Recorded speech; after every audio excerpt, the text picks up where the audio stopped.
வணக்கம், நான் தான் chef Deena. Welcome back to chef Deena's kitchen. எல்லோரும் எப்படி இருக்கீங்க? நீங்கள் நம்ம சேனலில் ஒரு சூப்பரான இந்த உருளைக்கிழங்கு சிப்ஸ் பண்ணியிருக்கோம். அதாவது உருளை குச்சி வறுவல் சொல்லியிருக்கேன். இந்த ப்ரிப்பரேஷன் வந்து எப்படி பண்ணுறது தெளிவாக ஒரு ஈஸியான ஸ்டைலில், அது இல்லாமல் சீக்கிரமாக எப்படி பண்ணுறது சொல்லி உங்களுக்கு தெளிவாக கொடுத்துருக்கேன். கண்டிப்பாக வீட்டில் ட்ரை பண்ணி பாருங்கள். ஒரு முக்கியமான குறிப்பு, நீங்கள் வீட்டில் பண்ணும்போது வந்து இந்த உருளைக்கிழங்கு கட் பண்ணி முடிச்சபோது தண்ணி இருக்கக்கூடாது. ஏன்னா அந்த மாவு கார்ன்ஃப்ளவர் போடும்போது உங்களுக்கு வந்து அந்த பேட்டர் அதிகமான மாதிரி இருந்தால் நல்லா இருக்காது. அதுக்கப்புறம் அந்த உருளைக்கிழங்கு கட் பண்ணும்போது தின் ஜூலியனாக கட் பண்ணோம். நீட்டாக கட் பண்ணுறது தான் ஜூலியன்னு சொல்லுவாங்க. ஸோ சூப்பரான ஸ்டைலில் கொடுத்துருங்க. கண்டிப்பாக வீட்டில் ட்ரை பண்ணி பாருங்கள். அதுக்கு முன்னாடி இந்த ப்ரிப்பரேஷன் தேவையான பொருட்கள் நான் பார்த்தலாம். உருளை குச்சி வறுவலுக்கு தேவையான பொருட்கள்: உருளைக்கிழங்கு 2 ரப்பர், கார்ன்ஃப்ளவர் 2 ஸ்பூன், மிளகாய் பவுடர் சிறிதளவு, உப்பு தேவையான அளவு, நல்லெண்ணெய் ஃப்ரை பண்ணுறதுக்கு தேவையான அளவு, கருவேப்பிலை தேவையான அளவு, மஞ்சள் தூள் சிறிதளவு. இதாங்க இந்த ப்ரிப்பரேஷன் தேவையான பொருட்கள். இப்போது இங்கே உருளைக்கிழங்கு கட் பண்ணி, அதாவது பீல் பண்ணி ரெடி பண்ணி வச்சுருக்கோம். இந்த உருளைக்கிழங்கு வந்து 4 சைடு கரெக்டாக கட் பண்ணி வச்சுருக்கோம். எதுக்காக கேட்டிங்கன்னா, நீங்கள் அப்போ தான் கரெக்டாக தின் ஸ்லைஸ் பண்ண முடியும்.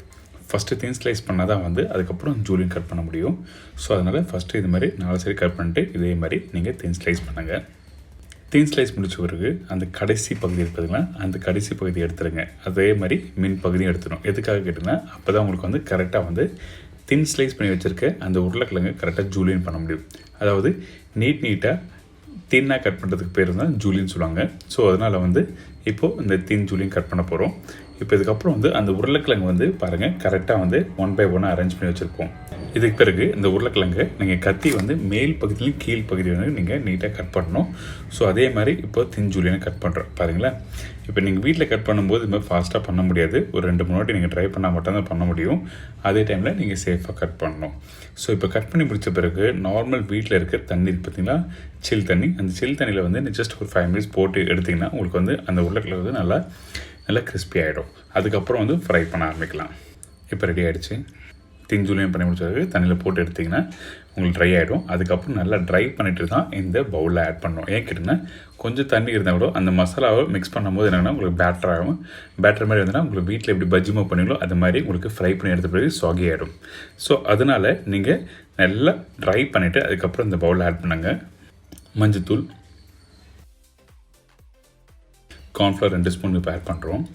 இன்னும் 1/2 ஸ்பூன் வந்து ஒன்ஸ் மேரினேஷன் பண்ணி முடித்த பிறகு தான் நீங்கள் வந்து அந்த 1/2 ஸ்பூன் ஆட் பண்ணணும். எதுக்காக கேட்டிங்கன்னா, நீங்கள் கொஞ்சம் லைட்டாக தண்ணி வர மாதிரி இருந்ததுன்னா உங்களுக்கு வந்து ஃப்ரை பண்ணும்போது கொஞ்சம் ட்ரை ஆகணும். அப்போ தான் வந்து உங்களுக்கு வந்து கரெக்டாக உதிரியாக கிறிஸ்பியாக வரும். அதனால தான் ஒரு 1/2 ஸ்பூன் வந்து நீங்கள் தனியாக ஆட் பண்ணலாம் சொல்கிறேன்.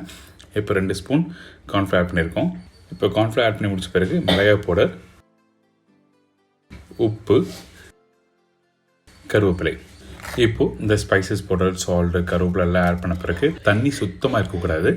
தண்ணி சுத்தமாக இல்லாமல் ஜஸ்ட் லைட்டாக உதிரியாக டஸ்ட் பண்ணி எடுத்து முடித்த பிறகு திருப்பி நம்ம கார்ன்ஃப்ளவர் ஆட் பண்ணுவோம். திருப்பி கார்ன்ஃப்ளவர் ஆட் பண்ணுறோம். பார்த்தீங்களா, உதிரியாக இருக்குல்ல, இதே மாதிரி தான் ப்ராப்பராக வரணும். இப்போது இஞ்சி பூண்டு பேஸ்ட் லாஸ்ட்டாக ஃபைனலாக எல்லாம் முடித்த பிறகு ஜஸ்ட் லைட்டாக மிக்ஸ் பண்ணிவிட்டு அதுக்கப்புறம் இஞ்சி பூண்டு பேஸ்ட் லாஸ்ட்டாக மிக்ஸ் பண்ணி எடுத்த பிறகு இங்கே கடாயில் எண்ணெய் சூடாக இருக்குது. இதில் ஜஸ்ட் லைட்டாக நீங்கள் போட்டு நீங்கள் எடுத்திங்கன்னா வந்து சூப்பரான இந்த உருளை குச்சி வறுவல் ரெடி. பட் நீங்கள் ஃப்ரை பண்ணும்போது ஹை ஃப்ளேமில் வச்சு ஃப்ரை பண்ணுங்கள். அப்போ தான் உங்களுக்கு வந்து நல்லா உங்களுக்கு வந்து குவான்டிட்டி அதிகமாக போகணும், டெம்பரேச்சர் ஒன்றும் ஆகும்.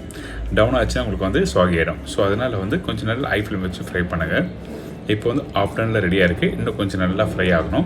இப்போது இந்த உருளைக்கிழங்கு எடுக்கும்போது அங்கங்கே உதிரியாக எல்லாமே இதுமாரி கெட்டியாக இருக்குல்ல, அந்த டைமில் ஹை ஃப்ளேமில் வச்சு ஃப்ரை பண்ணுற டைமில் நீங்கள் வந்து ஜஸ்ட் கரண்டியை வச்சு மேலே லைட்டாக ஹீட் பண்ணிங்கன்னா என்ன ஆகுனா உங்களுக்கு வந்து உருளைக்கிழங்கு உதிரியாக தனியாக வர ஆரம்பிச்சிடும். ஸோ அதனால் நீங்கள் வெளியே எடுத்த பிறகு நீங்கள் தனித்தனியாக எடுக்கணும்னு நினச்சிங்கன்னா அந்த டைமில் உடைய ஆரம்பிக்கும். அதனால் வந்து நீங்கள் ஆயிலே ஜஸ்ட் லைட்டாக டஸ்ட் பண்ணிட்டு எடுத்திங்கன்னா ஒரு சூப்பரான உருளை குச்சி வறுவல் ரெடி. என்னங்க, இந்த உருளைக்குச்சி வறுவல் எப்படி பண்ணுறது எல்லாருக்கும் ஈஸியாக தெரிஞ்சிருக்கும். கண்டிப்பாக வீட்டில் ட்ரை பண்ணி பாருங்கள். இன்றைக்கி ஒரு சூப்பரான ஸ்டைல் சொல்லி கொடுத்துருக்கேன். இதே மாதிரி நாளைக்கு இன்னும் ஒரு ஈஸியான சூப்பரான ப்ரிப்பரேஷன் சந்திக்கிறேன். Bye bye.